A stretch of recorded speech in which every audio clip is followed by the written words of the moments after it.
Dhaka medical college হাসপাতালের ব্যবস্থাপনা কমিটির নতুন সভাপতি হিসেবে মনোনয়ন পেয়েছেন প্রধানমন্ত্রীর রাজনৈতিক উপদেষ্টা এবং ঢাকা ৮ আসনের সংসদ সদস্য মির্জা আব্বাস। স্বাস্থ্য ও পরিবার কল্যাণ মন্ত্রণালয়ের স্বাস্থ্যসেবা বিভাগ ৩০ জুলাই এ সংক্রান্ত একটি চিঠি জারি করে। উপসচিব কাজী শরীফুদ্দীন আহমেদের স্বাক্ষরিত ওই চিঠি ঢাকা মেডিকেল কলেজ হাসপাতালের পরিচালক ব্রিগেডিয়ার জেনারেল ডাক্তার মোহাম্মদ আসাদুজ্জামানের কাছে পাঠানো হয়েছে।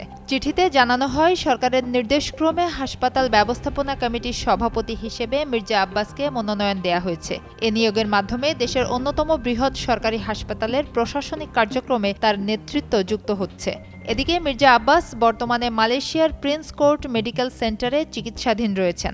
দলীয় সূত্র জানিয়েছে, গুরুতর অসুস্থতা কাটিয়ে তিনি ধীরে ধীরে সুস্থ হয়ে উঠছেন। তার শারীরিক অবস্থার উন্নতি হওয়ায় নতুন দায়িত্ব পালনের বিষয়েও ইতিবাচক প্রত্যাশা তৈরি হয়েছে।